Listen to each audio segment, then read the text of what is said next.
Good morning. This is Debonair Kovacs, and I hope that you and your family are staying safe from the coronavirus pandemic. I also am praying for everyone who is affected by it, and especially for those who have lost someone to it. God is with you.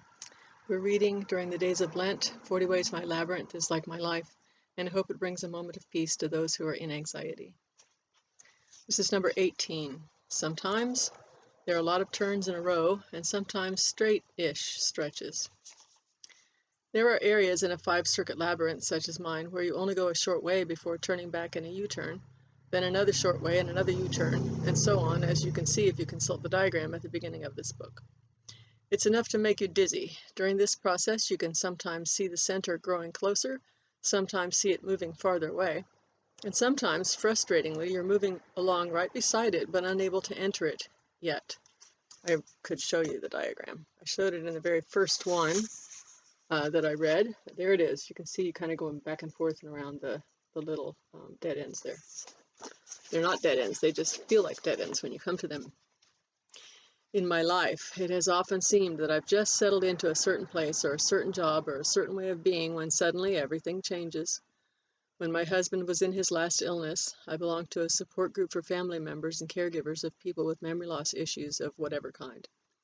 One of the things we talked about frequently was that the hardest thing is losing the person you knew and loved and who loved you before you really lose the person. You just have to try to let go of and mourn the one who was and learn to accept and love the one who is, we encouraged each other. That was hard enough, but as soon as you felt you'd done that to some extent and were reasonably comfortable accepting this new manifestation of your loved one, it changed again. You had to mourn that one and learn to accept another new one. It was exhausting. And then, surprisingly, there were blessed moments when, just for a second, your heart sang, "There he is. He spoke to me. He smiled at me. He knew me." And then it was gone. Your heart ached with a fiercer pain for a while. In the labyrinth, and I've noticed these are mostly near the end, there are longer stretches where you move along in the same direction without turning. The last one goes halfway around the entire outside circle, from the north side to the south, then makes one final right turn and carries you straight to the quiet center you've been seeking for so long. Les's life made that last right turn.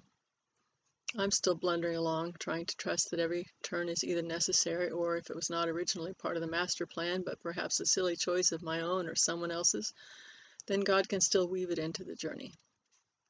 I try to rejoice in the variety when there are a lot of turns and rejoice in the continuity when I go the same way for a while. I know that my Lord both waits at the center and walks with me every step. God bless you and see you next time.